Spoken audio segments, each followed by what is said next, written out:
بسم الله الرحمن الرحيم والصلاة والسلام على نبينا محمد وعلى آله وصحبه أجمعين. السلام عليكم ورحمة الله وبركاته. الحمد لله حق حمده وأشهد أن لا إله إلا الله وحده لا شريك له تعظيما لمجده وأشهد أن محمدا عبده ورسوله صلوات ربي وسلامه عليه وعلى آله وأصحابه ومن صار على نهجه واستنى بسنته إلى يوم الدين. Alhamdulillah, kita bersyukur kepada Allah Subhanahu wa Ta'ala.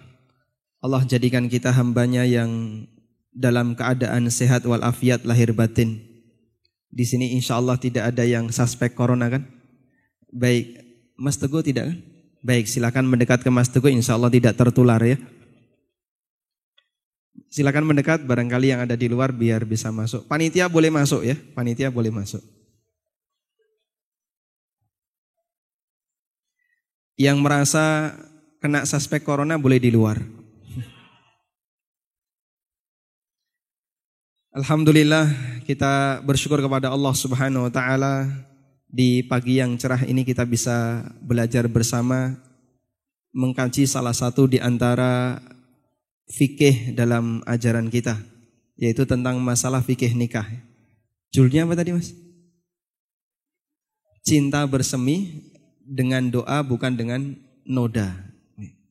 Tadi juga sudah disampaikan CV beliau baru satu. Ya, yang baru satu apanya? Mas Teguh ini kalau ditanya kapan nambah, bilangnya OTW. Ojo takon wae. Terus terang, pembahasan tentang masalah fikih nikah bagi saya termasuk tema yang jarang saya bahas. Karena saya lebih sering mengupas tentang masalah muamalah, termasuk diantaranya riba. Sampai dikenal ini Ustadz riba.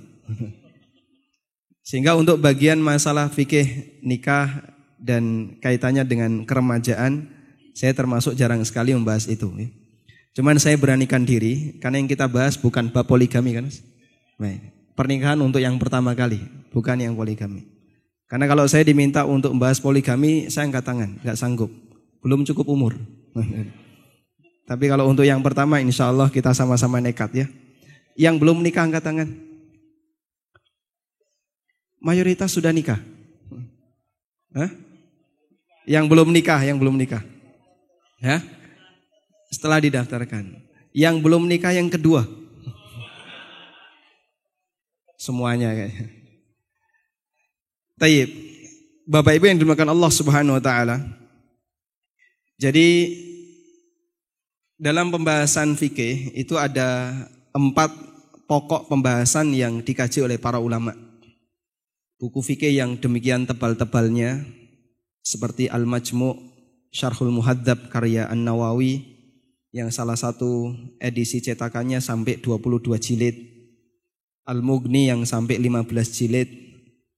Kemudian fikih yang cukup terkenal adalah karya Wahbah Zuhaili yang berjudul Fikih Islam wa Adillatuhu, kurang lebih 9 jilid. Itu hanya membahas 4 pokok bahasan ini. 4 itu apa saja? Fikih ibadah, fikih muamalah, fikih usrah, fikih seputar masalah keluarga, dan fiqhul qada' wal jinayat, fikih seputar masalah peradilan dan tindak kriminal dalam Islam. Dan urutannya selalu seperti ini: ibadah, muamalah, usrah, kemudian baru masalah peradilan. Kenapa kok ibadah ditaruh nomor pertama?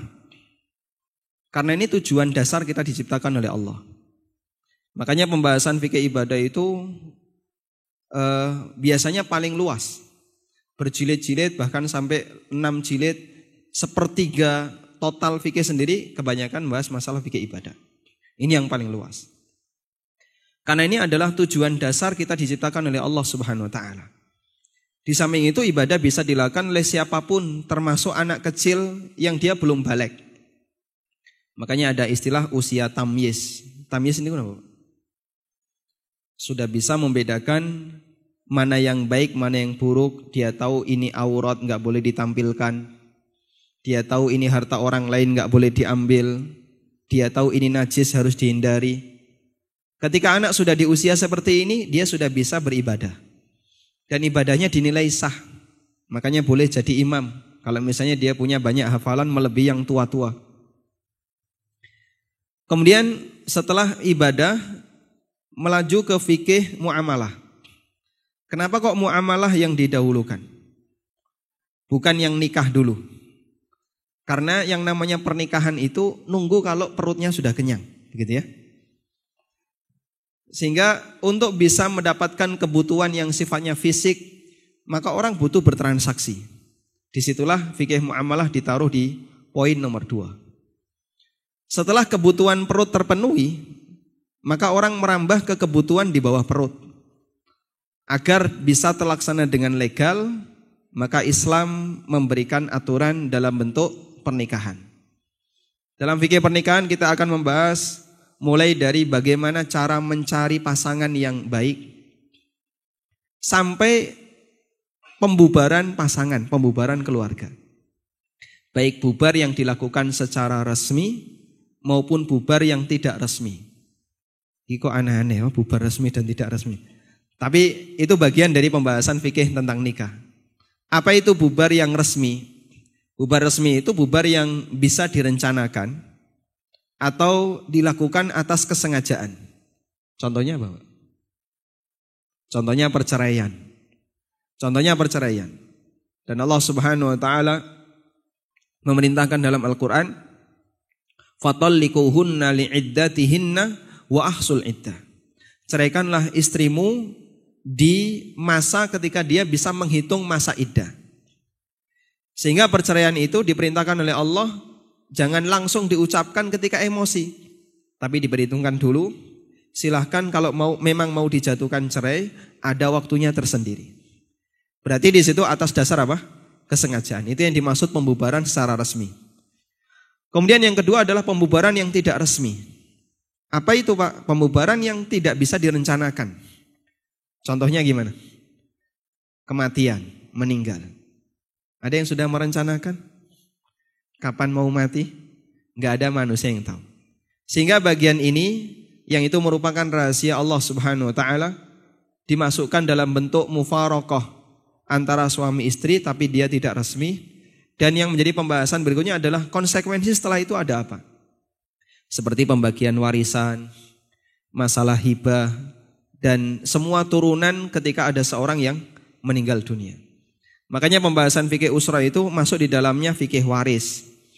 Masuk di dalamnya tentang masalah hibah dalam sebuah keluarga. Itu tidak masuk dalam kajian fikih muamalah, tapi dilibatkan dalam kajian fikih tentang keluarga.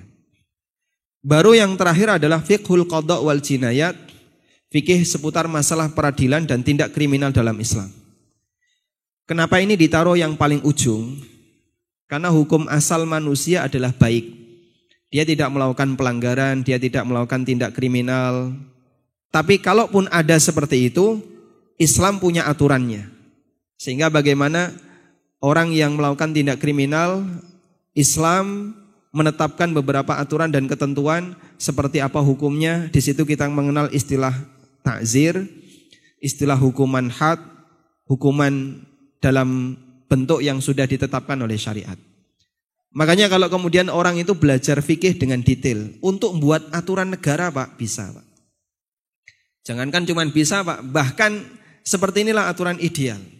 Tidak ada agama yang referensinya lebih lengkap melebihi Islam. Anda bisa lihat perpustakaan agama manapun, gak ada yang sehebat perpustakaan yang dimiliki oleh kaum muslimin. Itu bukti bahasanya agama ini adalah wahyu dari Allah. Kalau tidak ada bukti yang lain yang lebih kuat dibandingkan ini, mungkin kita tidak menemukan bukti yang lebih kuat dari ini. Sehingga kalau orang tidak melihat kebenaran Islam dengan membaca sehebat inikah referensi yang dikarang oleh kaum muslimin, mungkin sudah tidak ada bukti yang lain untuk menunjukkan betapa benarnya agama ini yang datang dari Allah Subhanahu wa taala. Agama apapun mereka hanya punya satu kitab dan tidak berkembang. Pernah menemukan tafsir Injil? Ya? Tafsir Injil dikarang oleh Paus A, Paus B, ada nggak? Tidak ada. Atau menemukan tafsir Weda gitu? Tidak ada. Tapi kalau tafsir Quran, ada berapa versi? Banyak sekali. Ada karangan Ibnu Katsir, ada karangan Al-Qurtubi, At-Tabari, dan yang lainnya. Jumlahnya sangat banyak. Bahkan ratusan. Meskipun kita nggak pernah baca. Ya. Baik. Insya Allah di kesempatan kali ini, saya nanti akan sedikit menyinggung beberapa hadis yang penting untuk kita perhatikan terkait masalah pernikahan. Dan kemudian kita tambahkan sedikit tentang beberapa pelanggaran yang ada di masyarakat terkait masalah pernikahan. Jamaah yang dimuliakan Allah Subhanahu wa taala, akad nikah itu sunnah Nabi atau bukan? Sunnah Nabi atau bukan? Sunnah ya. Apa dalilnya? An-nikahu sunnati, faman raghiba an sunnati falaysa minni. Nikah itu adalah sunnahku, karena itu siapa yang membenci sunnahku ini berarti dia bukan bagian dari umatku. Dan bentuk membenci sunnah Nabi SAW itu berarti menghindari, tidak mau melaksanakan. Makanya Islam mengajarkan nikah itu bukan sebatas tanggung jawab yang jomblo, tapi juga tanggung jawab lingkungan di sekitarnya agar menjadikan yang jomblo ini segera nikah. Saya boleh sebut sebagai tanggung jawab sosial. Makanya kalau ada jomblo di sini, yang disalahkan bukan cuma si jomblo. Kanan kirinya juga bisa disalahkan. Kenapa kamu nggak carikan? Kenapa kamu nggak jodohkan dia dengan ini? Karena itu Allah Subhanahu wa taala katakan, wa ankihul ayama minkum wassalihina min ibadikum wa imaikum. Nikahkanlah orang-orang yang belum punya pasangan di antara kalian. Perintah itu tertuju pada siapa? Pada lingkungannya. Yang paling dekat ya orang tua. Kalau agak jauh sedikit temannya. Lebih jauh lagi tetangganya. Paling jauh teman bisnisnya. Karena itu ketika ada orang yang jomblo itu jangan dibully, Pak. Hati-hati ya. Bully jomblo itu berbahaya. Doanya mustajab. Kalau dia membalas kemudian mendoakan keburukan untuk Anda yang sedang membuli, ya bisa berbahaya. Karena ini bukan kesalahan dia pribadi. Termasuk kanan kirinya, kenapa kamu nggak carikan jodoh kalau memang dia sudah saatnya untuk menikah dan kamu lihat dia sudah cocok untuk kemudian berkeluarga. Makanya Allah perintahkan nikah itu sasaran perintahnya bukan kepada si jomblo, tapi sasaran perintahnya kepada lingkungan. Wa angkihu, nikahkanlah kalian al-ayama, orang-orang yang belum punya pasangan di antara kalian. Termasuk budak-budak. Baik budak lelaki maupun budak wanita. Apa sih yang paling ditakutkan ketika orang itu menikah? Pertama yang dia pikirkan cuma satu, Pak. Nanti untuk mencukupi kebutuhan bagaimana? Allah Subhanahu wa taala katakan dalam Al-Qur'an, "Iyakunu fuqara'a yughnihimullahu min fadli." Kalaupun dia dalam kondisi kekurangan, maka Allah taala akan memberikan kecukupan kepada dia dari karunia-Nya. Maka teori dalam Al-Qur'an yang diajarkan adalah nikah itu mengantarkan orang untuk dapat rizki, bukan membuat orang semakin seret untuk dapat rizki. Sehingga tidak ada istilah kamu ojo gendel-gendel rabi, sek cilik. Engko ra iso ngekeki panganan bojomu. Atau jangan berani-berani nikah, kamu kan belum bisa ngasih nafkah. Kamu belum bisa memberikan kecukupan untuk keluarga. Teori yang diajarkan dalam Al-Qur'an, nikah itu bisa menyebabkan datangnya rezeki. Bukan sebaliknya, menikah menghalangi datangnya rezeki. Allah yang berbicara seperti itu. Cuman karena ketakutan manusia dan terlebih lagi ditakut-takuti oleh setan. Makanya setan itu nakuti manusia dengan cara apa? Dia dibuat takut, jangan-jangan nanti kamu jatuh miskin. Innas syaitana ya'idukumul faqra wa ya'murukum bil fahsya. Setan itu menjanjikan kalian dengan kefakiran. Fakir itu apa, Pak? Fakir itu secara bahasa artinya butuh. Sehingga setan itu menakut-nakuti kita. Kamu nanti kalau nikah, awas lo ya, belum nyambut gawe sing mapan. Pekerjaannya masih sedikit penghasilannya. Nanti kamu nggak kuat untuk nafkahi istri, nanti kamu nggak kuat. Di saat dia ditakut-takuti seperti itu, akhirnya dia menghindari nikah. Di saat yang sama, setan memerintahkan wa ya'murukum bil fahsya, dan dia memerintahkan kalian untuk melakukan perbuatan yang keji. Ini pilihannya, pakai HP saja. Bagi yang belum sempat atau yang belum sanggup untuk menikah. Kan yang penting kamu sudah bisa melampiaskan syahwatmu. Sehingga di saat dia ketakutan di posisi A, dikasih pilihan oleh setan, lakukan yang B, dan yang B ini adalah perbuatan fahisyah. Itu berlaku baik dalam teori masalah pernikahan maupun dalam teori masalah muamalah. Kebanyakan mereka yang gak mau hijrah, ketika ditanya, kenapa sih dia gak mau hijrah meninggalkan penghasilan yang haram? Pertimbangannya kan masalah ketakutan. Terus nanti kebutuhan keluarga saya gimana? Anak istri saya kasih makan apa? Nah biasanya makan apa? Nasi, yo kasih nasi yo enggak? Kalau biasanya makan rumput ya kasih rumput kan. Biasanya makan kambing kasih kambing ya. Ketakutan seperti itu yang membuat dia bertahan dalam sesuatu yang haram. Sehingga setan yang membisikkan itu. Kamu kalau resign dari pekerjaan ini, awas lo ya. Nanti kamu punya masalah dengan orang tuamu, dimarahi mertuamu, dibenci sama saudaramu, istrimu gugat cerai, anakmu bubar gak karuan. Akhirnya dia takut. Bertahanlah dia di posisi yang haram. Wa ya'murukum bil fahsya. Di sini saja enggak apa-apa. Sampai kira-kira kamu sudah mapan hidupnya, baru cari pekerjaan yang lain.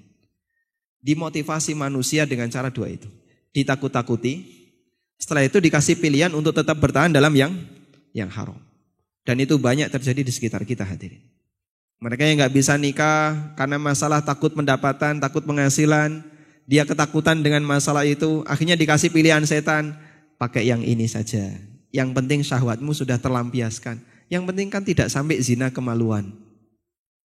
Dan aneka pilihan yang lainnya. Baik, gak usah takut nikah ya. Yang takut nikah angkat tangan. Yang takut nikah. Yang takut nikah lagi angkat tangan. Kalau di sini jawabnya nggak berani ya, karena disaksikan oleh yang online. Baik, sekarang saya akan bahas hadis yang pertama. Hadis dari Abdullah bin Mas'ud, hadisnya riwayat Bukhari Muslim. Rasulullah Sallallahu Alaihi Wasallam pernah bersabda di hadapan para sahabat, Ya ma'syaras syabab, man istata'a minkumul ba'ah falyatazawwaj. Fa innahu aghaddu lil basar wa ahsanu lil fajr. Wa man lam yastati' fa alaihi bisawm fa innahu lahu wija. Wahai para pemuda, siapa di antara kalian yang sudah mampu ba'ah, falyatazawwaj, maka hendaknya segera menikah. Karena dengan menikah itu lebih menundukkan pandangan dan lebih menjaga kehormatan. Sementara siapa yang enggak mampu, maka dia harus puasa, karena ini bisa menjadi wija.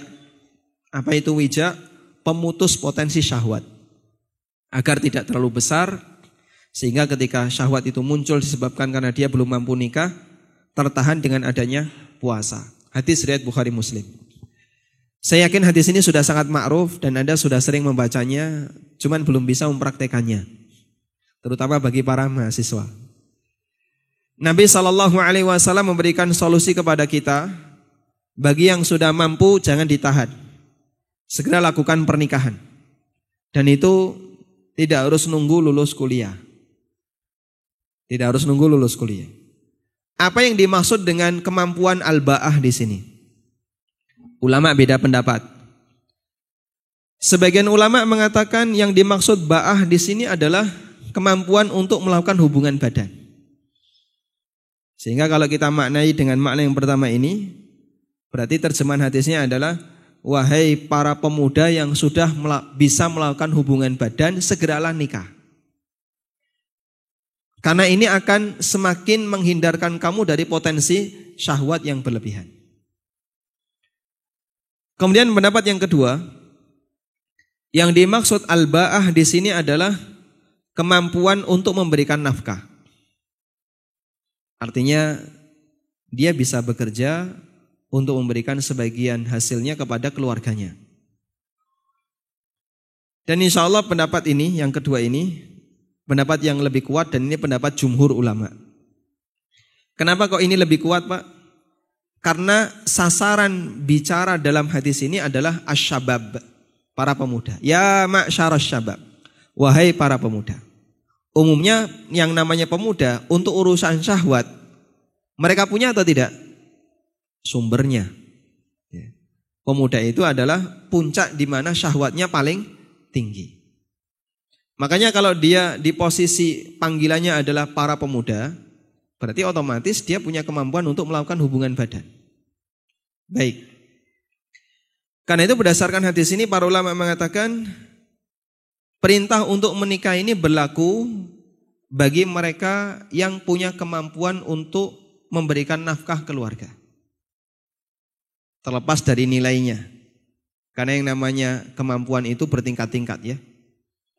Dan itu tergantung dari masing-masing negara, masing-masing posisi daerah. Kalau di Malang misalnya, penghasilan 500 sudah cukup nikah belum? Cukup ya? Beli kalender 1 tahun cukup ya? Penghasilan 500.000 per bulan. Tinggalnya nebeng masjid. Makanya nunggu pas gratisan. Cukup insya Allah. Puasanya Senin Kamis. Ya kalau misalnya senilai itu cukup, berarti Anda di posisi sudah punya ba'ah dan sudah diperintahkan untuk nikah. Kalau di Jakarta segitu mungkin masih kurang. Jangankan dipakai hidup berdua, dipakai hidup sendirian saja kadang masih kurang.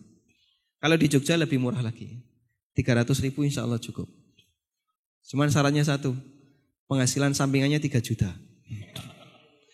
Yang pokok 300 gitu. Yang sampingan 3 juta. Terus kalau nggak mampu gimana? Saran Nabi SAW bukan melakukan onani. Tapi yang beliau sarankan apa? Fa'alaihi bisawm. Hendaknya dia puasa. Lakukan puasa dalam rangka untuk menurunkan potensi syahwat. Sehingga yang namanya onani atau menyalurkan syahwat dengan cara yang lain itu bukan diarahkan oleh syariat karena ini tidak menyelesaikan masalah. Itu justru akan memicu terus sehingga justru tidak menghentikan tapi malah membuat orang ketagihan. Karena itu Nabi SAW sarankan lakukan puasa karena ini yang bisa menurunkan potensi syahwat. Cuman kan kadang pikiran tuh melayang kemana-mana.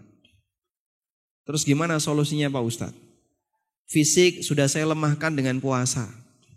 Itu pun walhamdulillah gak pakai sahur. Karena bangunnya telat. Terus ketika berbuka nyari gratisan di masjid. Cuman pikiran tuh kadang Masya Allah masih melayang kemana-mana membayangkan yang gak karuan. Mengendalikan yang kedua ini mungkin lebih sulit dibandingkan mengendalikan fisik. Baik untuk yang kedua, silahkan Anda alihkan dengan cara banyak menghafalkan Quran. Ibarat sebuah tempat yang di situ bisa dijadikan sebagai sarana kebaikan dan sarana keburukan. Ketika sering Anda biasakan untuk diisi sebagai sarana kebaikan, insya Allah yang buruk itu akan menyingkir setahap demi setahap. Makanya mereka yang sibuk dengan ilmu syar'i, sibuk dengan membaca buku-buku yang bermanfaat, sibuk dengan menghafal Al-Quran, biasanya mereka itu lebih bisa menahan diri dibandingkan orang yang kesibukannya nonton berita. Namanya berita itu kan link kanan kirinya banyak gambar yang gak karuan ya. Recommended seperti ini, recommended seperti ini. Nah recommended itu yang gak karuan, sampah-sampahnya banyak. Tapi kalau Anda lebih sibuk membaca Quran, lebih sibuk menghafal Quran, biasanya potensi kekacauan di pikiran ya, yang membuat orang membayangkan sesuatu yang gak benar itu bisa dikikis setahap demi setahap. Mungkin bisa dibuktikan ya. Anda bisa lakukan yang seperti itu. Semoga dengan ini menghilangkan potensi pikiran kotor yang ada dalam diri masing-masing para pemuda. Kemudian hadis berikutnya yang kedua. Hadis dari Anas bin Malik radhiyallahu anhu.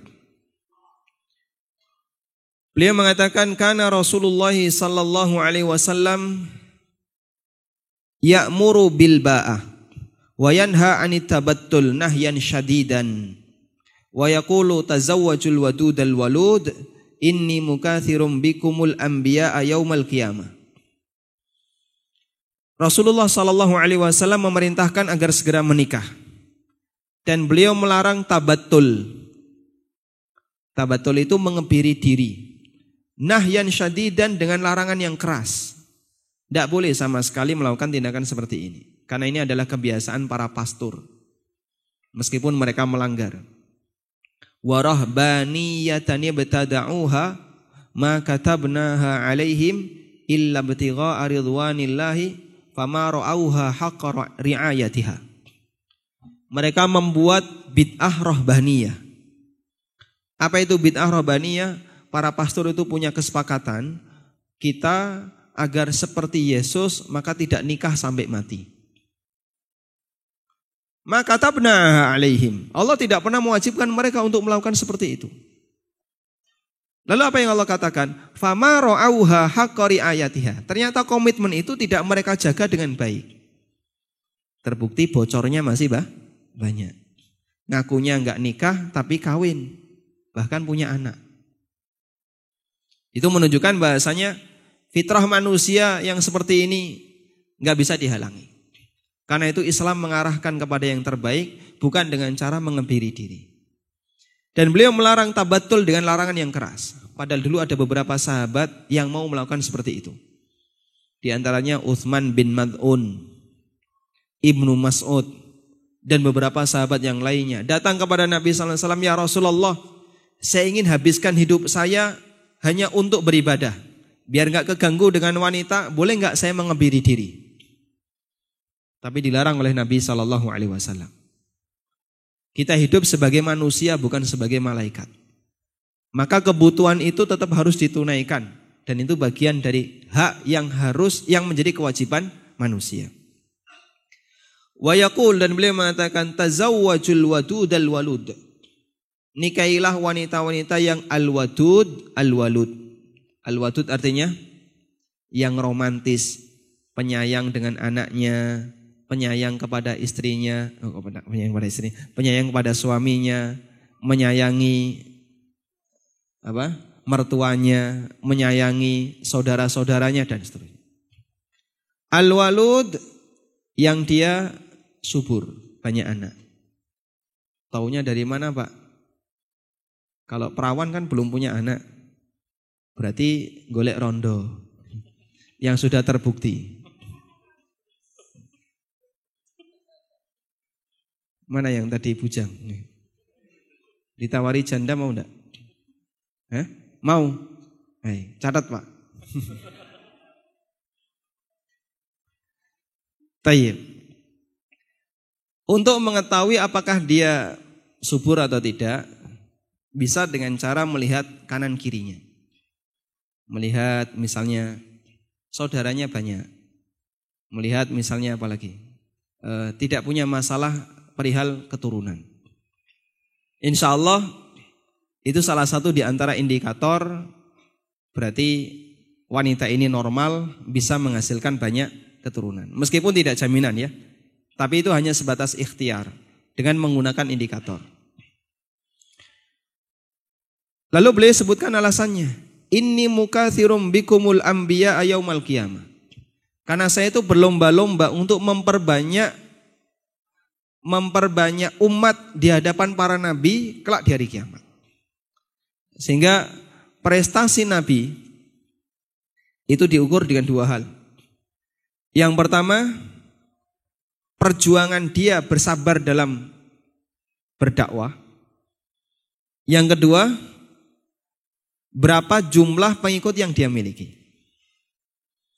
Karena itu dari para nabi yang masuk ulul azmi, urutannya yang pertama siapa? Nuh. Yang kedua Ibrahim, Nimim, Nuh, Ibrahim, Musa, Isa, Muhammad. Berapa pengikutnya Isa? Kenapa beliau dimasukkan dalam ulul azmi sementara pengikut beliau lebih sedikit? Pengikutnya Isa kurang lebih 12 orang. Dibandingkan dengan pengikutnya Nabi Yunus yang Allah sebutkan dalam Al-Quran, mi'ati alfin au yazidun, lebih dari 100.000 penduduk yang diislamkan oleh Nabi Yunus. Lebih banyak Nabi Yunus. Kenapa kok Nabi Yunus gak masuk ulul azmi sementara Isa masuk ulul azmi? Karena masalah kesabaran. Dan Anda bisa lihat ya, kita sering menyebut Nabi yang dijadikan sebagai panutan dalam bersabar itu Nabi siapa? Ayub. Dengan kisah sebagaimana yang sudah sangat ma'ruf. Tapi kenapa Nabi Ayub gak masuk ulul azmi, Pak? Padahal Allah perintahkan dalam Al-Quran, wasbir kama sabara ulul azmi minar rusul. Kok Ayub gak masuk di situ? Ulul azmi kan Ayub gak masuk. Karena kesabaran di sini ada dua. Pertama, kesabaran dalam menghadapi musibah. Itu gak ada pilihan lain, Pak, selain sabar. Karena kalau gak sabar, dosa, Pak. Ada orang kena suspek jantung corona. Wes jantung saya corona. Ya. Lalu dia gak sabar. Isinya mau ngedumel, ngomong-ngomong yang gak karuan. Percuma saja, kamu ngomong kayak gitu apakah penyakitnya hilang? Tidak, bahkan bisa jadi bertambah. Tidak ada pilihan lain bagi mereka yang sedang mendapatkan musibah selain sabar.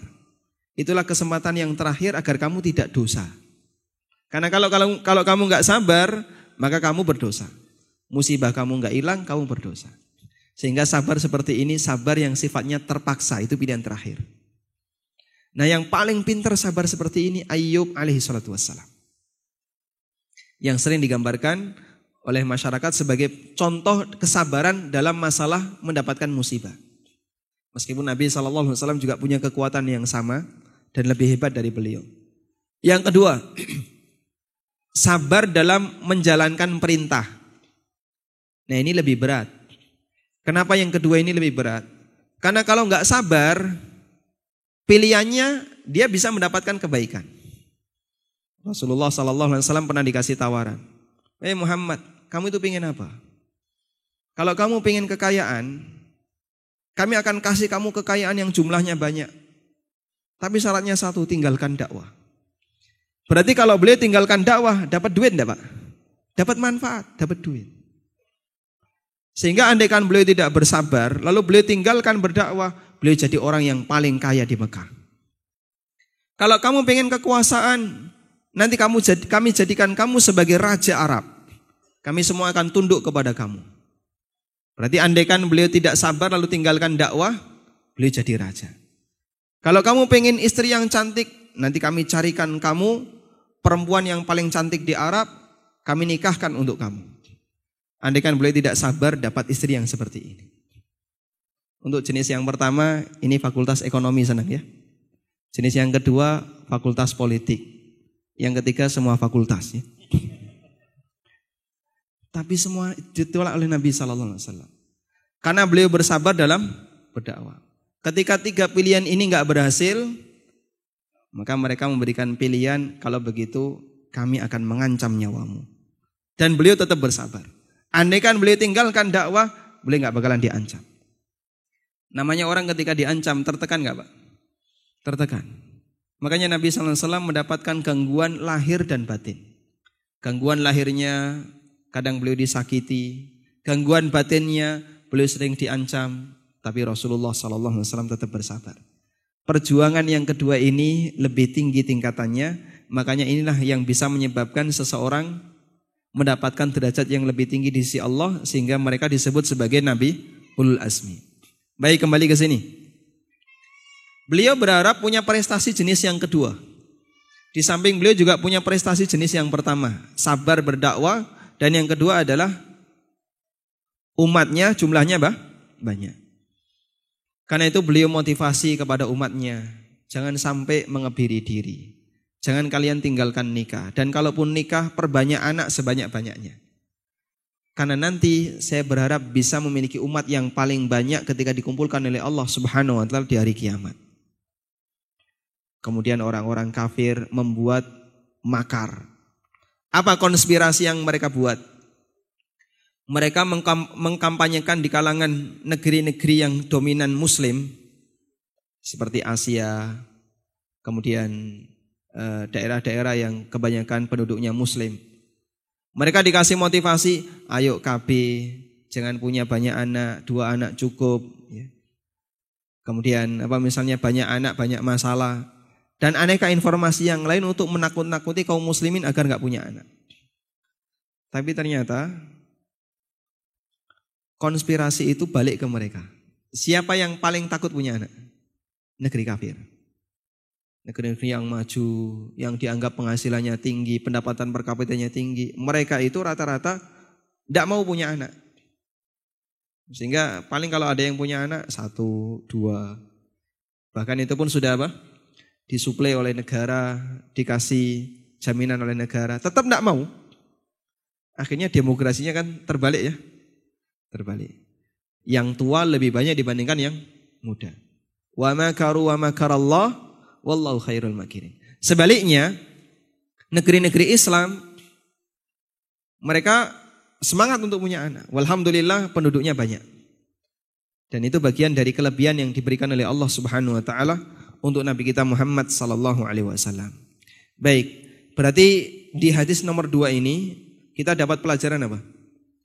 Carilah istri yang punya kriteria penyayang dan dia subur. Selanjutnya hadis yang ketiga. Hadis dari Abu Hurairah radhiyallahu anhu yang diriwayatkan oleh Bukhari Muslim juga. Nabi sallallahu alaihi wasallam pernah bersabda, "Tungkahul mar'atu li arba'in." Wanita itu dinikahi karena 4 alasan. 5 liha, wali hasabiha, wali jamaliha, wali diniha. Karena hartanya, karena keturunannya, karena nasabnya, karena kecantikannya, dan karena agamanya. Fadfar bidatid din taribat yadak. Pilihlah yang agamanya paling bagus, karena kalau tidak kamu pasti akan celaka. Baik. Berarti kalau cari istri, pilih yang gimana? Memenuhi 4 kriteria. 1, paling kaya. 1, kaya. Yang kedua, anak pejabat. Yang ketiga, cantik. Yang keempat, hafidhoh. Masya Allah. Kalau ada nggak mau sama kamu ya? Gimana? Baik, semangat Pak ya. Masya Allah. Hadis ini tidak berbicara seperti itu. Banyak orang beranggapan demikian, tapi makna hadis ini bukan seperti itu. Ini pemahaman yang keliru terhadap hadis. Coba Anda perhatikan, kalimat hadis itu gimana? Tungkahul mar'atu li arba'in. Wanita itu dinikahi. Berarti menggunakan kalimat pasif atau bina majhul. Kalimat bina majhul fi'il mudhari' itu mimba bil khabar. Maknanya adalah sebatas pemberitaan. Sehingga beliau hanya bercerita tentang kebiasaan di masyarakat. Masyarakat itu terbiasa ketika mau menikah, dia pasti akan memilih wanita dengan 4 kriteria ini. Kalau enggak karena hartanya, karena nasabnya, karena cantiknya, atau karena agamanya. Nah terus sebagai muslim, mana yang perlu kita jadikan sebagai acuan? Sehingga kita jadikan itu sebagai alasan pemilihan pasangan hidup. Nabi SAW mengarahkan di bagian hadis. Fadfar bidzatiddin taribat yadak. Pilihlah yang agamanya paling bagus, nanti kamu akan beruntung. Teknisnya gimana Pak Ustadz? Sekarang kita bicara teknis ya. Ini kan baru teori. Coba, mana dari 2 cara ini yang lebih benar? Pak Ustadz saya mau nikah, tolong carikan akhwat. Ini ada hafidhoh, tapi kurang cantik. Mau enggak? Enggak apa-apa, yang penting agamanya bagus. Nah, kemudian dia nadhor. Begitu nadhor, wah grade-nya kok 3. Mohon maaf, dari 10 ya. Dari 10 dia di grade 3. Akhirnya dia ngasih jawaban, mohon maaf karena alasan operasional saya tidak bisa lanjutkan. Itu kayak delay pesawat ya. Baik. Boleh nggak kayak gini? Boleh nggak kayak gini? Boleh saja. Cuman dia tercela. Tercelanya di mana, Pak? Dia meninggalkan agama karena penampilan. Terus teknis yang benar gimana cara milihnya? Yang benar, teori ini disampaikan oleh Imam Ahmad. Kamu kalau mau milih wanita, jangan pilih karena agamanya dulu. Tapi pilih sesuai selera. Misalnya, ada yang seleranya ingin punya istri keturunan kiai. Menko kecipratan Gus. Bagus.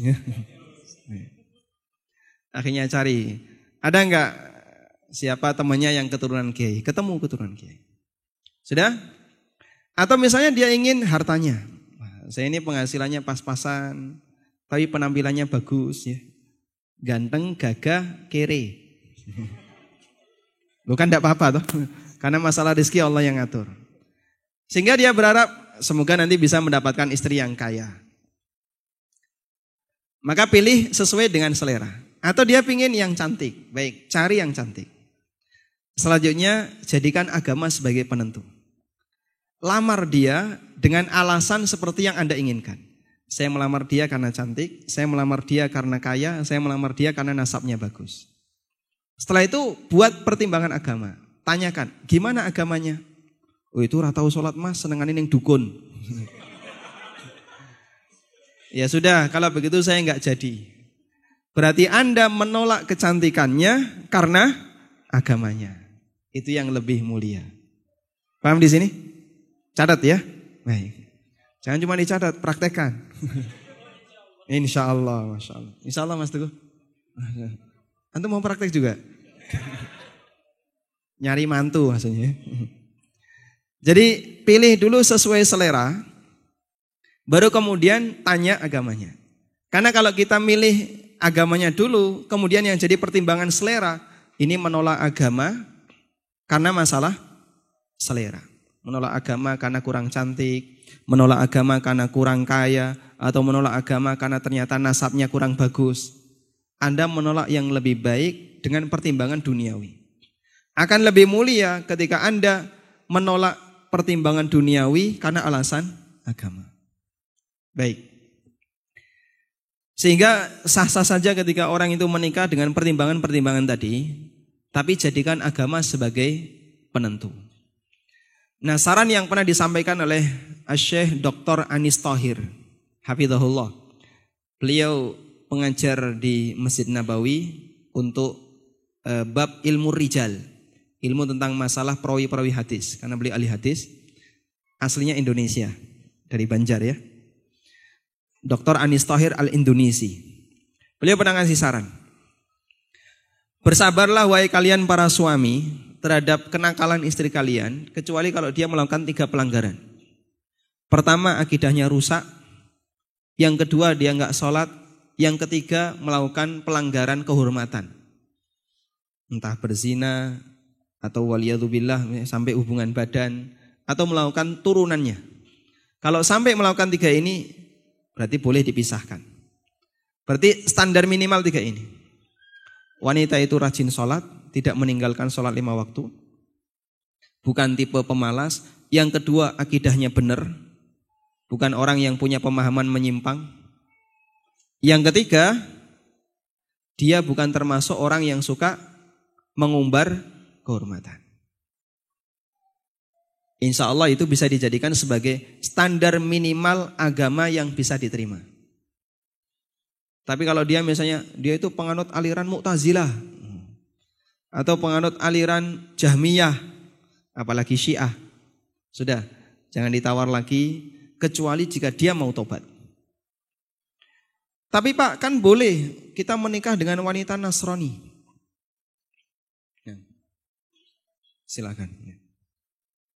Jamaah akhwat mungkin penuh bisa maju, biar teman-teman yang baru datang bisa dapat space. Ya, silakan maju. Ya, minta tolong. Ya. Insya Allah yang di depan aman corona kan? Aman, baik. Baik ibu-ibu silakan merapat maju. Yang di depan aman corona. Alhamdulillah. Kita lanjutkan. Tadi sampai mana Pak? Oh Syiah, baik. Nasrani. Sekarang ada pertanyaan begini. Muslim boleh menikahi wanita Nasrani atau wanita ahli kitab. Tapi kenapa seorang Muslim gak boleh menikahi wanita yang punya akidah menyimpang? Seperti Syiah atau Jahmiyah. Ada kaidah yang disampaikan oleh Imam Asy-Syafi'i. Kaidahnya berbunyi, ar-rukhsah la tata'adda biha mahalluha. Rukhsah itu tidak bisa melebar. Rukhsah itu tidak bisa melebar. Sebagai contoh, ada transaksi yang disebut dengan jual beli aroya. Pernah dengar istilah ini?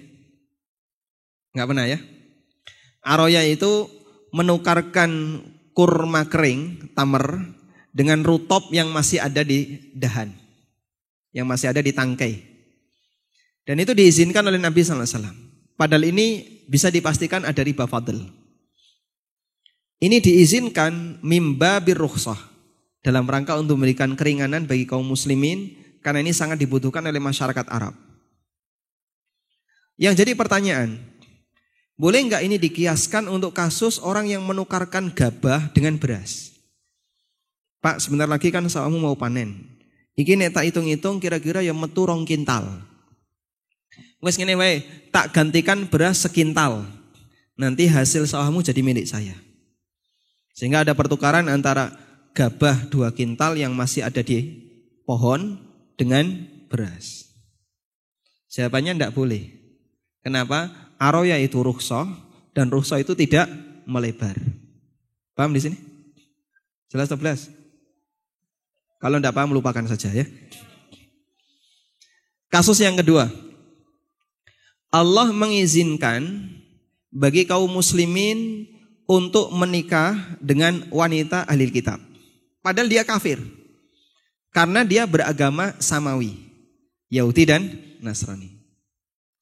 Berarti boleh enggak seorang lelaki ahlussunnah muslim, seorang muslim ahlussunnah menikahi wanita yang punya pemahaman menyimpang di kalangan kaum muslimin, tapi pemahamannya sampai keluar dari Islam seperti Syiah? Jawabannya enggak boleh. Loh kenapa? Kan sama-sama agama Samawi. Yahudi dan Nasrani sesat setelah mereka menyimpangkan Taurat dan Injil. Sehingga mereka jadi kafir meskipun mereka menganut agama Samawi. Syiah sesat karena mereka menyimpangkan Al-Quran dan Sunnah Nabi SAW. Meskipun dia penganut agama Islam, agama Samawi. Salah satu dia muslim, dia muslimah. Jawabannya tidak boleh. Karena rukhsah itu tidak melebar. Sehingga termasuk diantaranya adalah kenapa kita tidak boleh untuk makan sembelian para dukun yang KTP-nya Islam. Sementara kita boleh memakan sembelian orang Nasrani dan ahli kitab. Karena yang satu ini rukhsah dan rukhsah itu tidak melebar. Sehingga tidak berlaku untuk kasus orang muslim yang melakukan tindakan kekufuran. Paham insyaallah? Baik, ini terlalu melebar ya. Kita kembali ke sini. Sehingga untuk kasus ini jika dia punya pelanggaran akidah, apalagi pelanggarannya sampai menyebabkan kekufuran, maka tidak diperbolehkan untuk dinikahi. Selanjutnya, hadis dari Jabir bin Abdullah radhiyallahu anhu.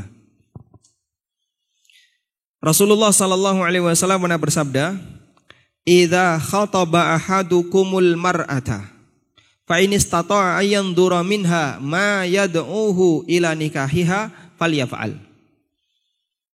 Kalau kalian mau mengkhitbah seorang wanita dan kalian ingin nadhar untuk melihat bagian yang membuat kalian semakin berkeinginan untuk nikah, falyaf'al, maka hendaknya dia lakukan. Di sini berbicara tentang masalah nadhar. Nadhar itu apa, Pak? Ya? Melihat. Nadhar artinya melihat. Baik. Ada mahasiswa dan mahasiswi saling jatuh cinta. Lalu mereka saling memandang. Boleh atau tidak? Boleh atau tidak? Dengan pandangan syahwat, boleh enggak? Kenapa enggak boleh? Karena kita diperintahkan untuk ghaddul basar. Tapi kalau sudah ada keinginan untuk nikah, jadi boleh. Kenapa? Karena ada maslahat yang lebih besar. Muncul satu kaidah, ma muni'a saddan lidzari'ah jaza lil maslahatir rajihah. Perbuatan yang dilarang dalam rangka untuk menutup celah terjadinya maksiat yang lebih besar dibolehkan jika ada maslahat yang besar. Ulama ngasih contoh seperti nadhar. Nadhar itu saling memandang itu pada asalnya tidak boleh. Karena kita diperintahkan untuk ghaddul basar. Tapi kenapa ketika nadhar kok jadi boleh? Jawabannya, karena ada maslahat yang besar. Bolehnya nadhar itu berapa lama, Pak? Dulu nadhar enggak, Pak? Nadhar. Dulu waktu nadhar berapa lama? Beberapa kali. Ketika dilihat tuh nahannya berapa lama? Padahal kan kita ketika melihat sesuatu yang menarik, kita diperintahkan untuk apa? An-nadharul fuja'ah, ketika memandang pandangan yang enggak disengaja, alihkan pandangan ke tempat yang lain. Tapi orang yang sedang nadhar, boleh nadhar berapa lama? Dulu nadhar Bapak? Enggak pakai nadhar? Sakti ya? Masya Allah. Nadhar ya? Nadhar. Berapa lama ketika nadhar? Cuman beberapa menit. Baik. Berapa lama orang boleh nadhar calonnya? Selama dia berada di rumah itu. Biasanya berapa lama selama di rumah itu? Ya normalnya orang bertamu berapa lama? Ya? 20 menit, 30 menit. Anda disebut tamu yang normal itu tinggal berapa lama? 3 hari itu kalau nginep. Ini kan belum boleh nginep. Mungkin sejam, 2 jam. Nanti dikasih makan ya. Alhamdulillah gratis. Atau Anda dikasih fasilitas apa. Ketemu dengan calonnya. Nadhar dalam kurun waktu setengah jam. Atau 1 jam. Itu boleh dilakukan. Sehingga kalau nadhar jangan malu-malu ya. Lihat, betul-betul lihat. Jangan cuma sak kelebatan terus ngilang. Wah.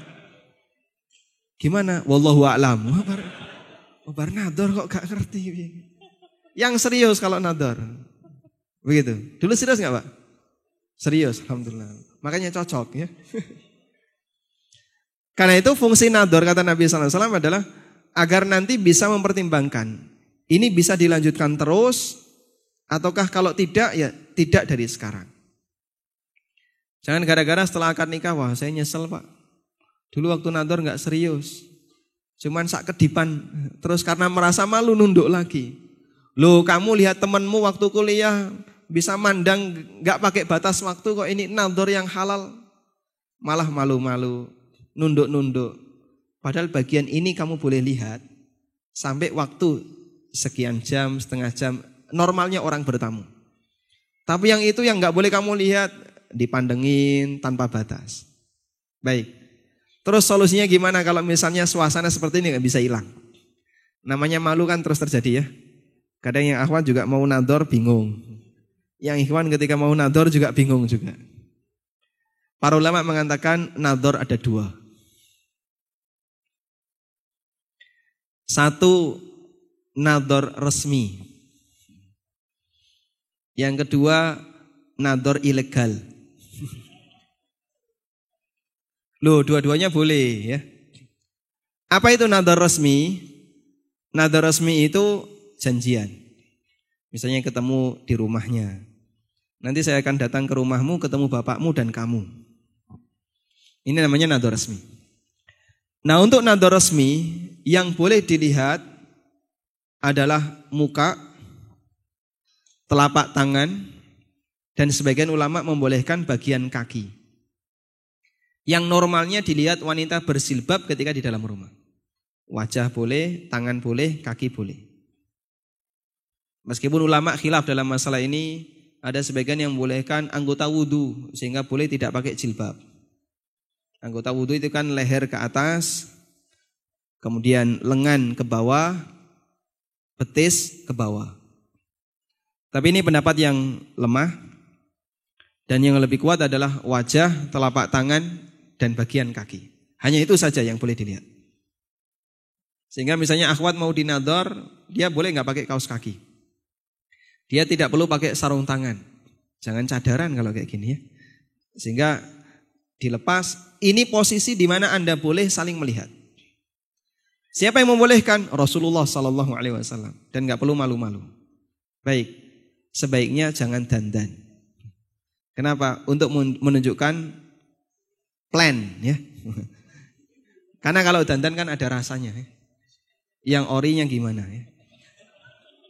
Jadi nador itu baru subuh, tangi turu gitu. Ori itu belean ori. Ya tidak harus seperti itu. Baik. Yang kedua, nador tidak resmi.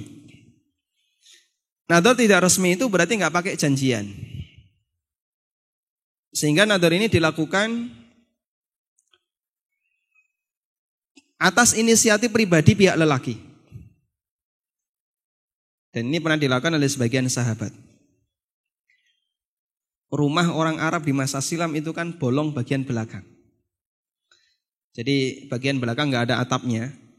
Itu biasanya dipakai untuk jemur, dipakai untuk main-main dan aktivitas yang lainnya. Ada salah satu sahabat yang naik pohon. Tujuannya untuk ngintip calon istrinya. Akhirnya ditegur sama sahabat yang lain, sama orang lain. Loh, anta sahibun Nabi SAW. Kamu kan sahabat Nabi SAW. Kok ngelakoni kayak gini gak pantas? Ya, gak elok ya. Nek preman elek gak apa-apa kan itu. Kok ustadz ngelakoni kayak ngono? Wah, memalukan. Kamu kan sahabat Nabi SAW. Kenapa kok kamu melakukan seperti ini? Ora elok. Lalu beliau menyampaikan, saya melakukan seperti ini diizinkan oleh syariat. Dalam rangka untuk melihat wanita yang mau saya nikahi. Dan itu diperbolehkan. Dengan syarat apa tadi? Sudah ada keinginan untuk menikahi. Tapi kalau belum serius ya coba-coba Ustadz koleksi yang dinador. Wah itu jangan ya. Nanti antum digelari apa? Abu Nador. Nador kanan, gak cocok nador kiri. Memang orangnya gak serius ya. Kalau yang kayak gini tolong para wali ya, hindari. Jangan sampai dia diterima. Bahaya dia. Baik. Tapi kalau Anda ditolak berkali-kali tidak apa-apa ya. Bukan Anda yang menolak. Nah, nador yang kedua ini, nador yang tidak resmi. Bagian mana yang boleh dilihat? Bagian yang boleh dilihat adalah anggota wudu. Sehingga dia boleh luas. Boleh lebih melebar dibandingkan nador jenis pertama. Namanya wanita ketika di dalam rumah kan kadang nggak pakai jilbab. Oh kelihatan itu rambutnya segitu. Kelihatan oh ternyata posisinya seperti ini. Dia bisa tahu dan itu diperbolehkan namun dengan syarat tidak janjian. Nah kalau zaman sekarang ya susah ya. Semua rumah tertutup rapi. Terus gimana? Mungkin untuk nador jenis yang kedua itu sulit untuk dilakukan di zaman sekarang. Selain misalnya Anda melihat ketika wanita itu berkegiatan. Tapi kalau dia memakai pakaian yang menutup wajahnya, menutup tangannya, berarti tidak ada cara lain selain nador resmi. Karena untuk nador jenis yang kedua, Anda tidak bisa perintahkan, tolong buka cadar. Gimana buka cadar di tempat umum? Saya mau lihat kamu, ya sudah datang saja ke rumah, jangan lakukan nador yang tidak resmi. Tayyib. Hadis yang terakhir. Hadis dari Ibnu Abbas radhiyallahu anhuma, Rasulullah sallallahu alaihi wasallam bersabda, "La nikaha illa biwaliyin wa syahidai adlin." Riwayat dari Qutni. Tidak sah pernikahan kecuali dengan wali dan dua saksi yang adil. Sebagian ulama menambahkan harus ada iklan. Berdasarkan perintah Nabi SAW, a'linu hadzan nikah. Umumkanlah pernikahan ini. Sehingga dalam akad nikah atau dalam pernikahan harus ada at-tashhir. Apa itu at-tashhir, Pak? Diumumkan di masyarakat. Jangan malu-malu. Saya malu ya kalau bonceng sama istri. Loh, kenapa istrimu dewe kok izin? Saya pengennya dikenal belum nikah.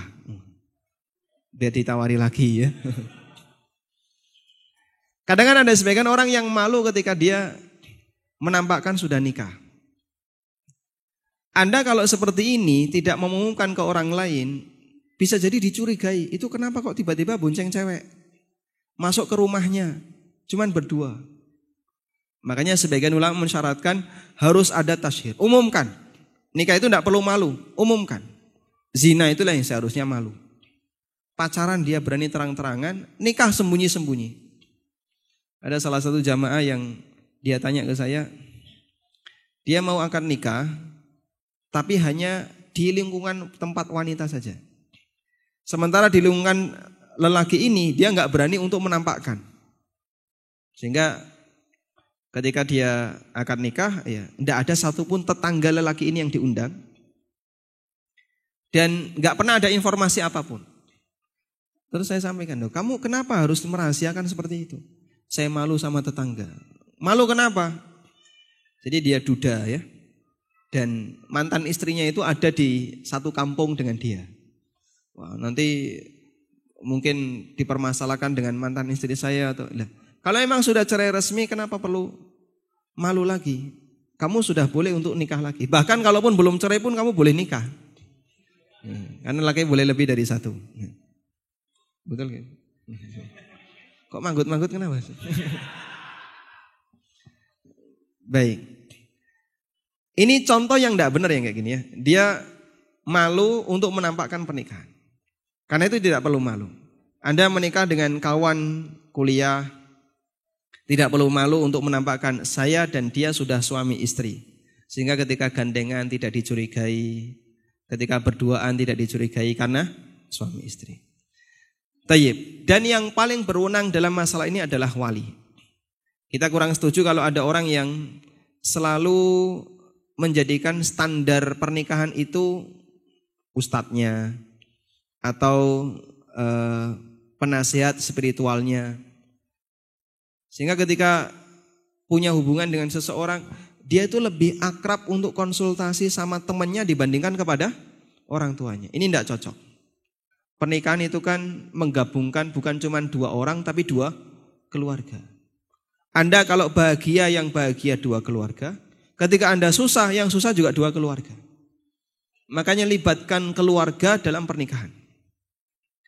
Jangan orang lain. Bapaknya nggak dikasih tahu, ibunya nggak dikasih tahu, keluarganya nggak ada yang tahu. Tiba-tiba dia sudah punya calon. Teman-temannya sudah pada tahu semuanya. Kamu ini keliru.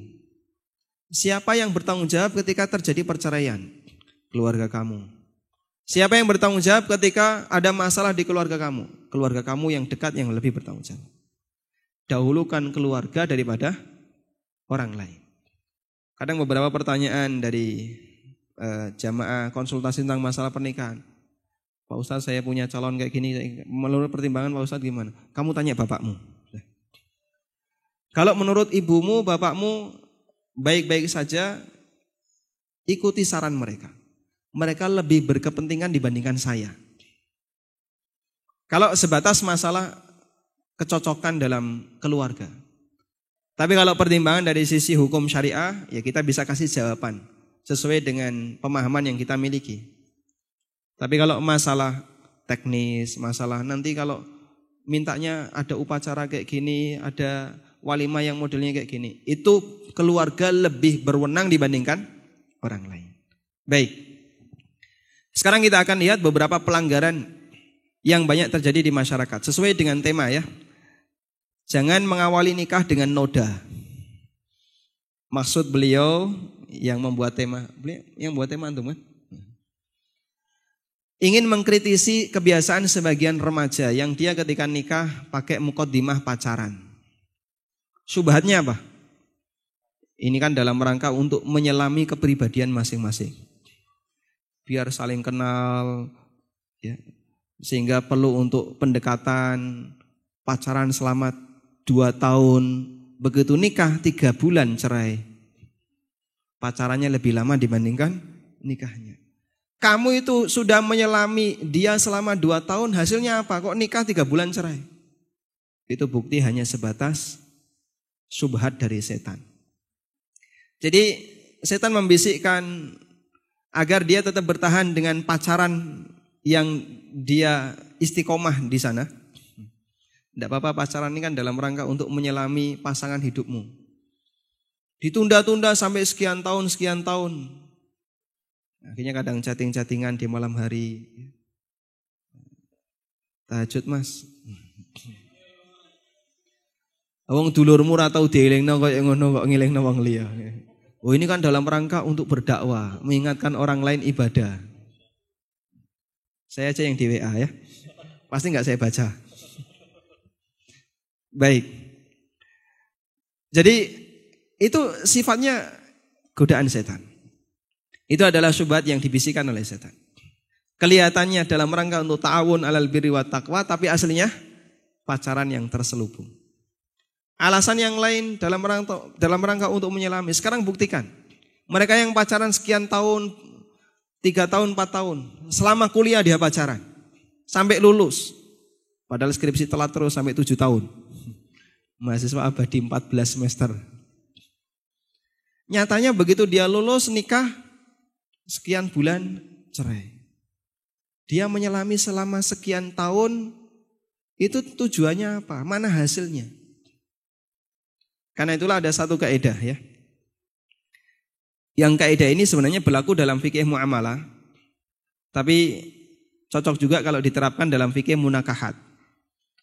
Kullu ma yubna ala batilin fahuwa batil. Semua yang dibangun dari prinsip yang batil, maka nanti hasilnya juga kebatilan. Sehingga pernikahan yang diawali dengan cara seperti tadi ya, pacaran dulu, ta'aruf terlalu lama, atau apa lagi? Janjian mau nikah tapi setelah lulus, pada lamarannya waktu pendaftaran kuliah. Ini Masya Allah, jaga hatimu. Model-model seperti ini bisa ganggu suasana batin. Maka nikah itu tidak bisa dibuat dalam jangka waktu yang panjang. Taruh dalam posisi yang pendek. Pak, pertimbangannya kan orang tua nggak mengizinkan Pak. Karena saya masih belajar, calon istri juga masih kuliah, kita sama-sama masih kuliah. Kalaupun kita memberikan pertimbangan kepada orang tua, kadang mereka juga belum mau untuk menerima. Baik, coba kasih solusi ini. Barangkali orang tua mau ya. Sampaikan terus terang sama orang tua. Nabi SAW menikahi Aisyah radhiyallahu anha. Ketika Aisyah usia berapa? 6 tahun. Dan beliau kumpul dengan Aisyah di usia 9 tahun. Antara 9 atau 10 tahun. Dan Aisyah sudah balik di usia itu. Terus selama 3 tahun ini ngapain? Mereka berpisah. Aisyah tinggal bersama keluarganya. Nabi SAW bersama keluarganya. Dan selama masa rentang perpisahan ini, Rasulullah SAW tidak menafkahi Aisyah. Tapi nafkah Aisyah ditanggung oleh ayahnya. Nah itu disimpulkan oleh para ulama.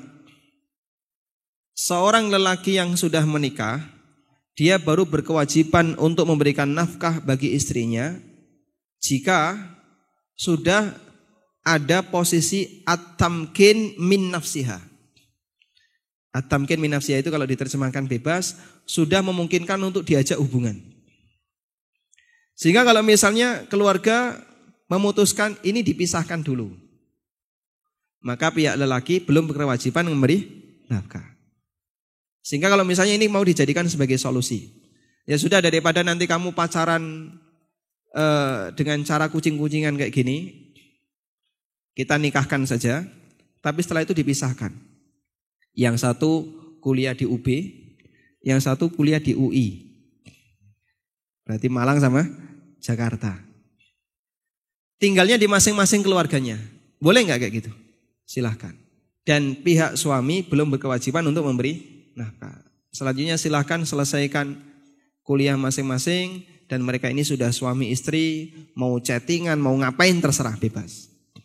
Insya Allah ini lebih aman dibandingkan ketika dia belum terikat dengan pernikahan tapi sering kebocoran ya. Kemudian chattingan di malam hari, kadang telepon di malam hari. Kalau sudah telepon itu Masya Allah ya, syahwatnya dimainkan oleh setan ya. Sampai akhirnya misalnya dia melakukan pembicaraan yang enggak benar, yang bisa mengarah kepada syahwat yang lebih besar. Wallahu ta'ala alam. Kayaknya itu Mas ya. Walhamdulillahirabbil alamin. Mungkin itu yang bisa kita jadikan sebagai muqaddimah. Sebenarnya sasarannya untuk mereka yang belum menikah, tapi ini boleh juga yang sudah menikah untuk ikut terlibat persiapan mau mantu ya, alhamdulillah. Wa sallallahu ala nabiyyina Muhammadin wa ala alihi wa sahbihi wa sallam wa akhiru da'wana alhamdulillahirabbil alamin. Baik, Masya Allah, jazakumullah khairan kepada Ustaz Ami. Ya, ini ada beberapa pertanyaan sudah masuk ke layanan WA. Pertanyaan pertama Ustaz. Assalamualaikum warahmatullahi wabarakatuh. Saya ingin bertanya, saya sedang menjalani ta'aruf dengan seorang ikhwan.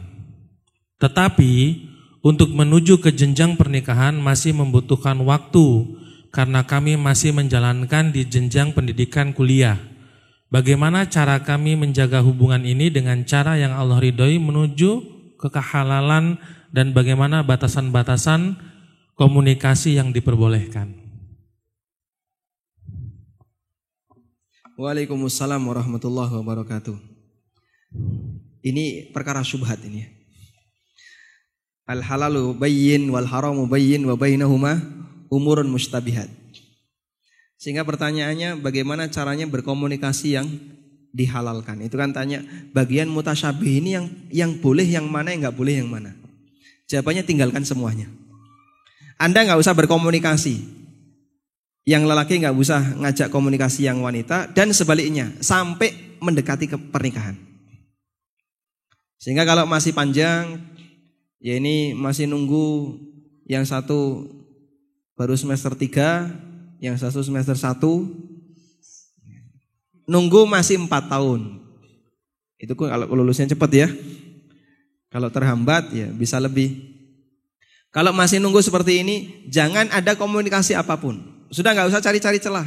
Apa komunikasi yang boleh? Ya nanti kalau merencanakan walimah gimana dan masih lama 4 tahun lagi kok direncanakan sekarang.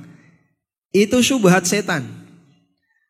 Tutup, jangan ada komunikasi lewat apapun, baik email, WA maupun yang lainnya. Dan miliki komitmen, kalau misalnya mendesak untuk komunikasi,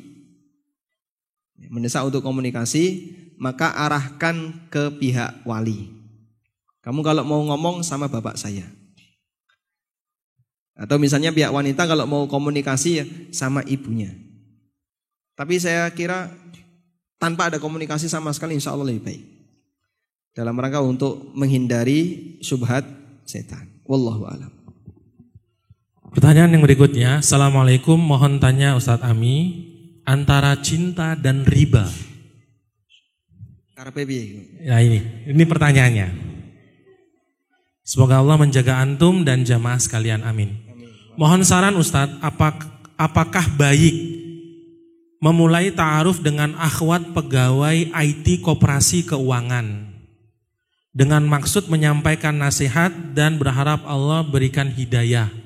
Qadarullah hati condong pada akhwat tersebut. Jazakallah khair, mohon doa semoga Allah sampaikan hidayah. Jazakallah khair. Waalaikumsalam warahmatullahi wabarakatuh.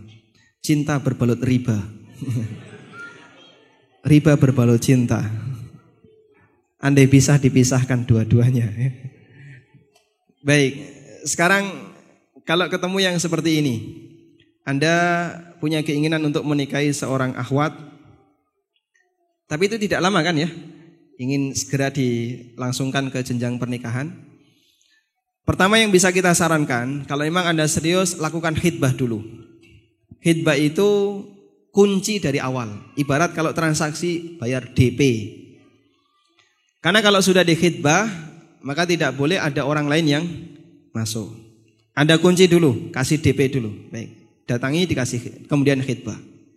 Boleh nggak ngasih hadiah ketika khidbah? Boleh tidak? Boleh.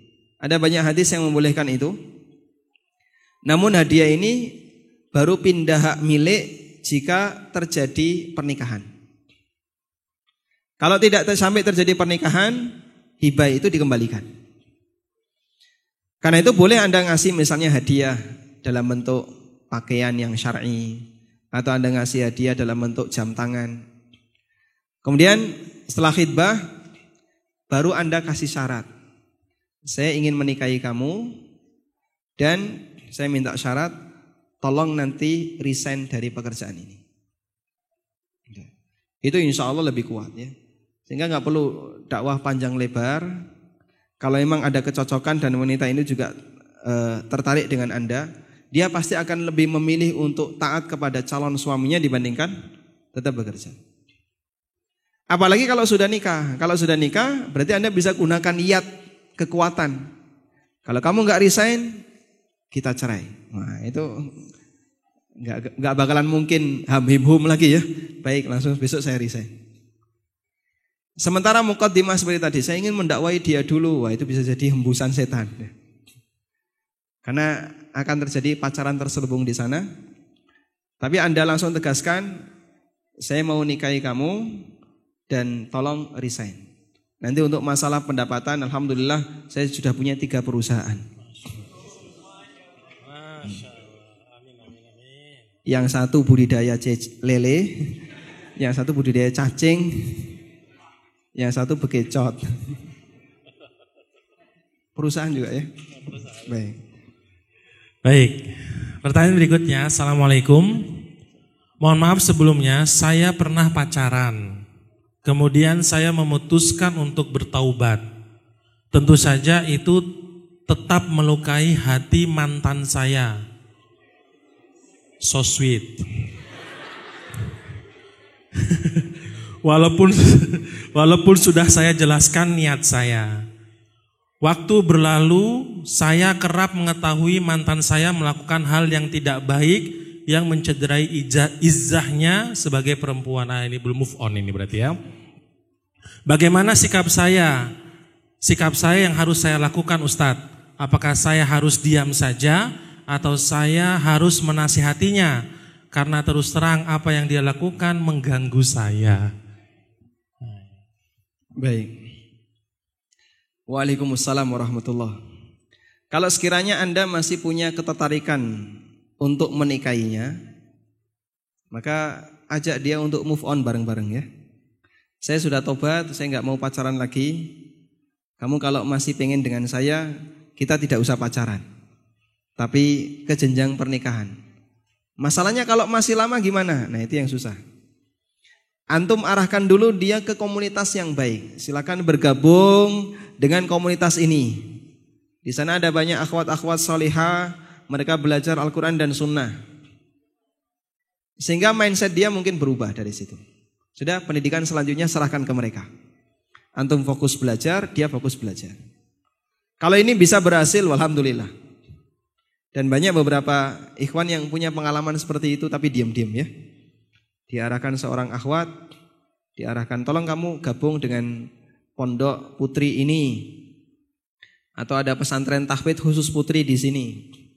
Gabung di situ, baru setelah memungkinkan untuk ke jenjang pernikahan, dilamar ulang. Dan alhamdulillah jadi Pak, suami istri.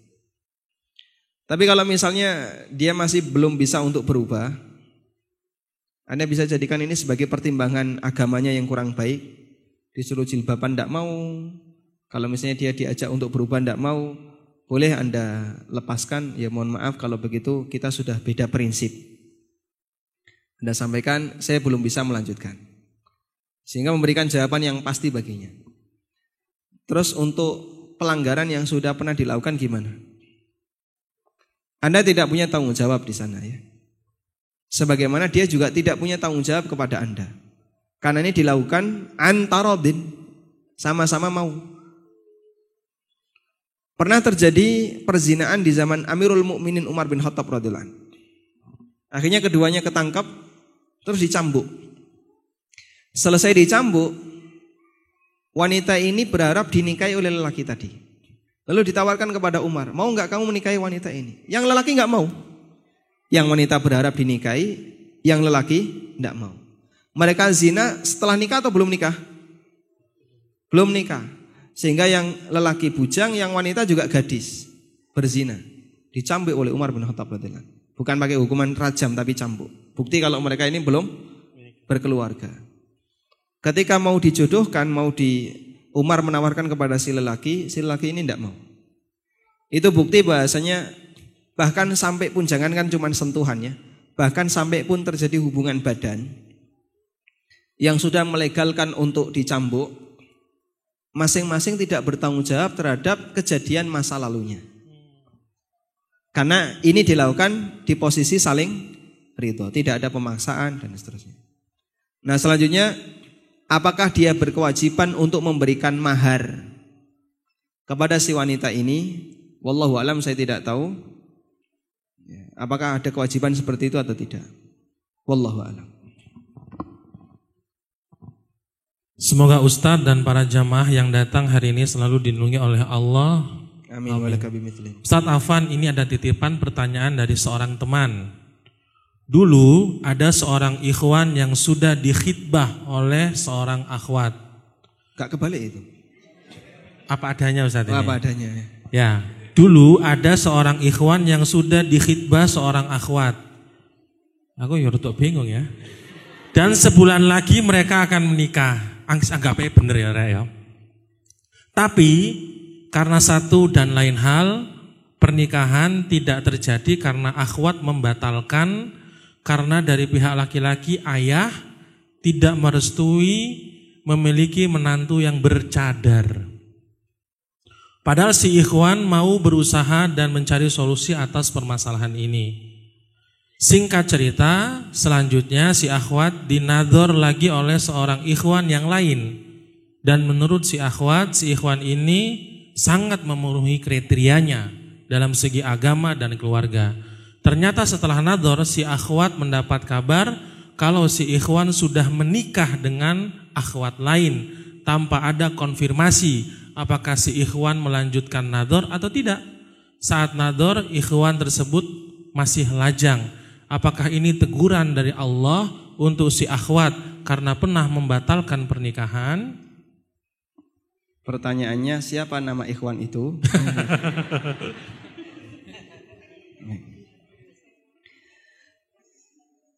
Kalau pertanyaannya adalah apakah itu teguran dari Allah Ta'ala, kita tidak tahu ya. Karena belum tentu ketika ada musibah yang dialami oleh seseorang, berarti itu disebabkan maksiat yang ini. Namun bisa saja Allah Subhanahu wa Ta'ala wujudkan satu musibah, itu sebabnya adalah pelanggaran dia di masa silam. Tayyib, Anda sah-sah saja misalnya menolak seorang ikhwan disebabkan karena ketakutan dan kekhawatiran. Keluarganya kayaknya kurang cocok, nggak setuju, lobby-lobbynya terlalu lama, sampai akhirnya berpisah dan tidak melanjutkan. Karena sekali lagi pernikahan itu tidak sebatas menggabungkan dua orang, tapi menggabungkan dua keluarga. Nanti kalau saya berantem terus sama bapak mertua, dibenci sama bapak mertua, ya tentu perasaannya nggak nyaman.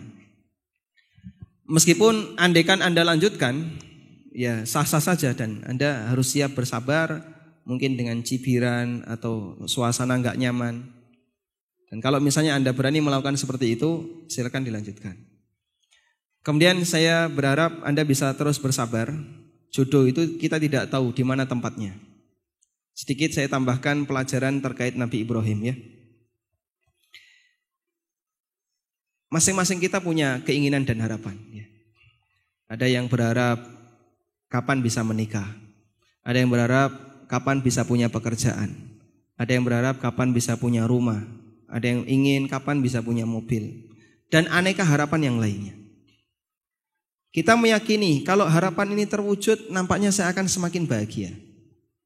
Padahal kita tidak tahu masa depan. Sehingga bisa jadi ketika harapan itu diwujudkan, ternyata realita yang ada sebaliknya. Kita tidak lebih bahagia dibandingkan sebelum harapan itu diwujudkan. Ibrahim alaihissalatu wassalam, beliau lama sekali punya harapan untuk bisa memiliki anak. Sampai beliau punya anak pertama namanya siapa? Ismail atau Ishak? Siapa? Anak pertama Ismail, anak kedua Ishak, selisihnya 13 tahun. Di usia berapa Ibrahim punya anak pertama yang bernama Ismail? Di usia menurut Ibnu Katsir 86 tahun. Menurut sebagian riwayat dari Ibnu Katsir di usia 86 tahun. Sekian puluh tahun menikah tidak punya anak. Dan selalu berdoa kepada Allah.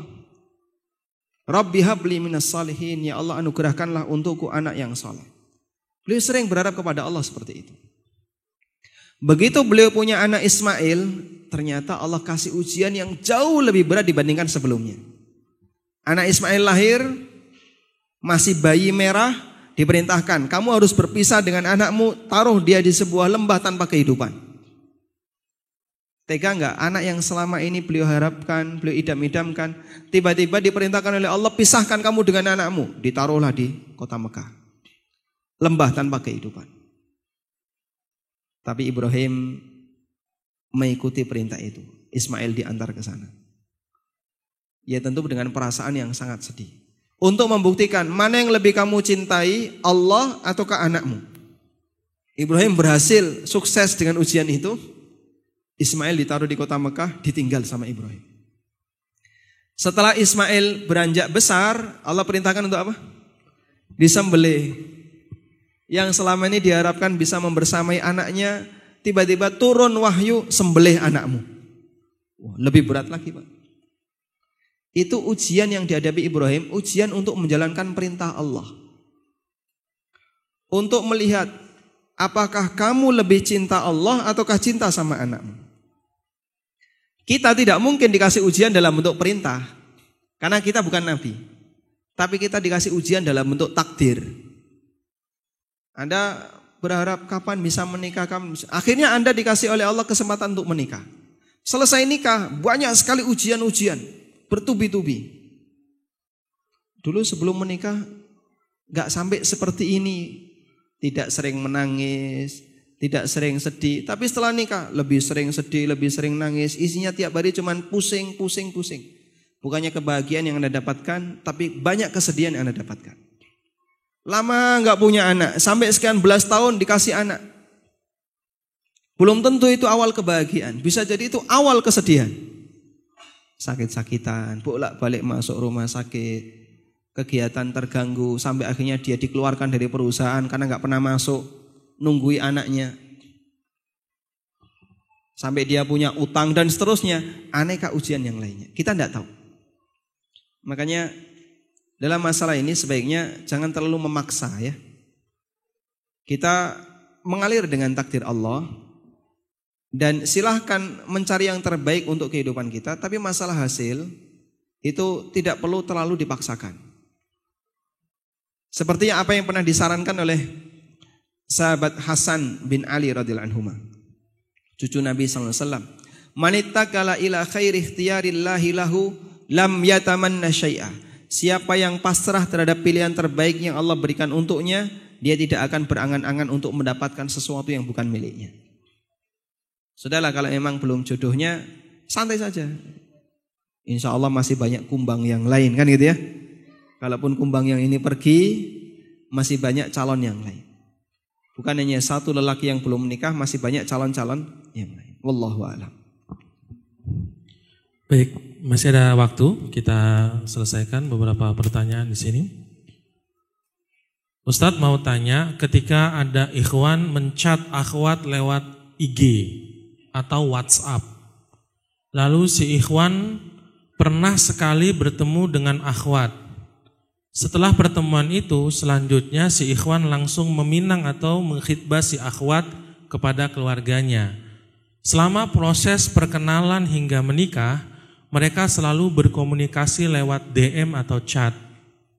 Apakah ini termasuk pacaran syar'i atau terselubung Ustadz? Mohon beri masukan apabila ada kejadian seperti di atas bagi ikhwan dan akhwat. Ya, itu talbis iblis yang diistilahkan dengan pacaran syar'i. Terus apa lagi? Dan rata-rata kan mereka pakai istilah seperti itu ya. Makanya perkara mubah itu pada asalnya tidak perlu dikasih label syariah. Al-Ustadz Dr. Arifin Badri, beliau itu tidak setuju memberi nama istilah ekonomi syariah. Itu kan padahal salah satu jurusan di UB, ada ya jurusan ekonomi syariah. Beliau nggak setuju. Loh kenapa? Bukankah beliau itu termasuk penggiat dakwah tentang masalah anti riba, anti harta haram dan seterusnya? Karena alasan beliau begini, ekonomi itu kan perkara mubah. Dan pada asalnya perkara mubah itu tidak perlu dikasih label syariah. Makanya kita tidak pernah mengenal ada istilah HP syariah, gelas syariah, meja syariah, tisu islami. Ada nggak? Bahkan sebaliknya, yang dikasih label syariah itu berawal dari sesuatu yang bermasalah untuk menghilangkan kesan masalahnya. Contoh ya, bank syariah. Kenapa Pak kok dikasih label syariah? Untuk menghilangkan kesan kalau bank itu sumber riba, maka dikasihlah label syariah.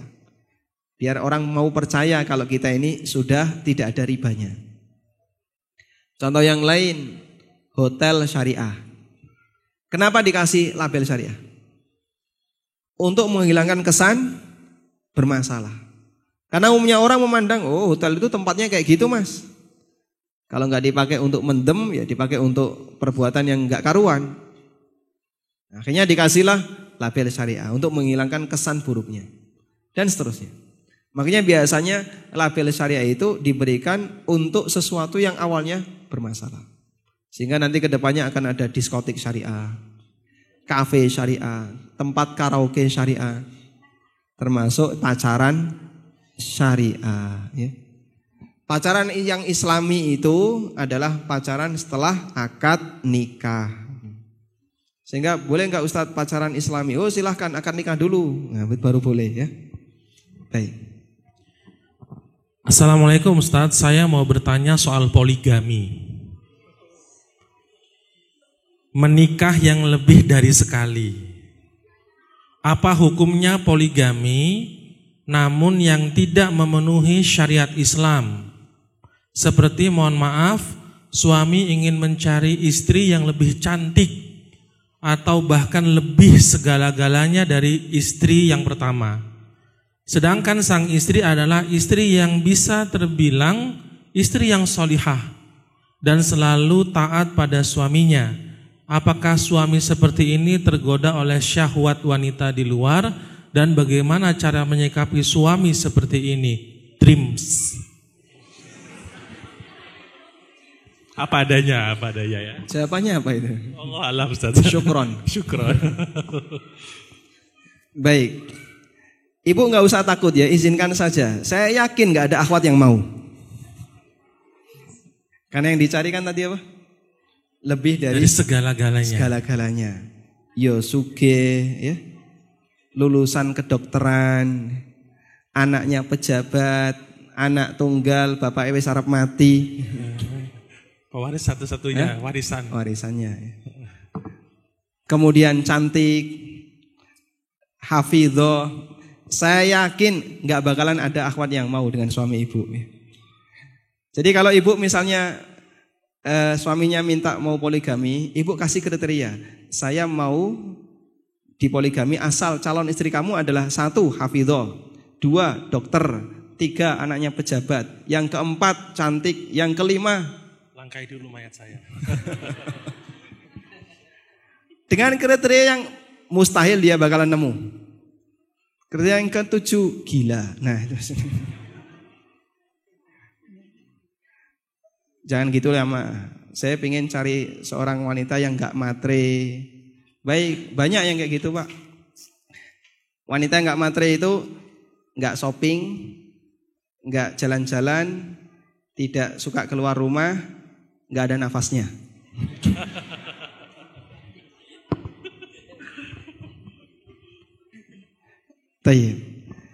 Baik, masalah poligami memang biasanya hanya menarik dibicarakan, tapi saya yakin sebenarnya banyak lelaki yang belum berani untuk melakukannya, apalagi untuk kualitas orang Indonesia.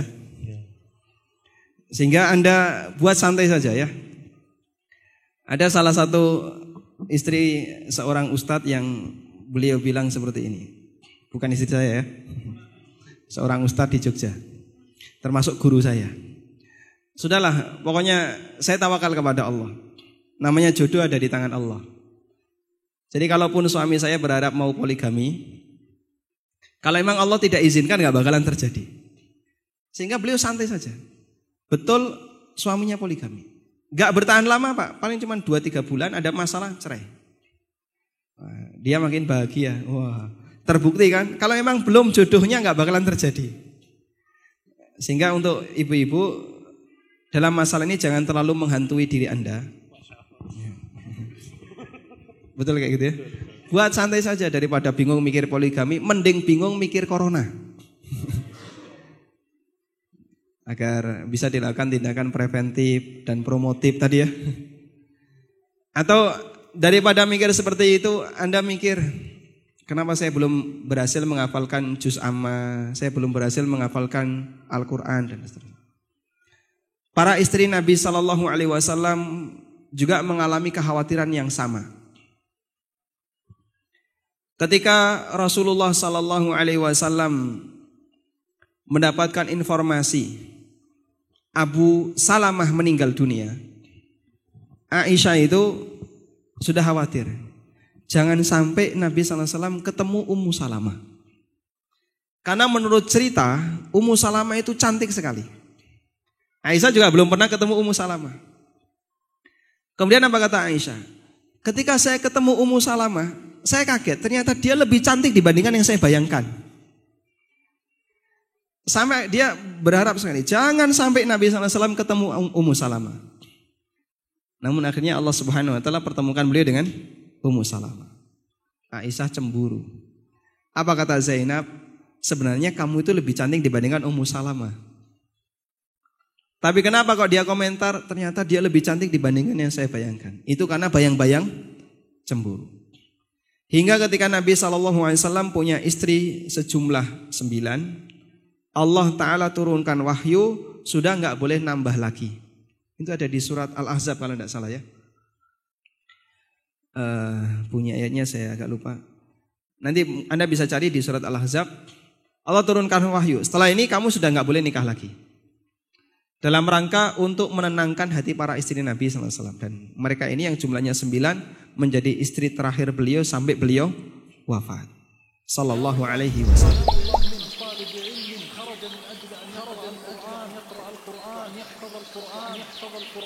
محمد صلى الله عليه وسلم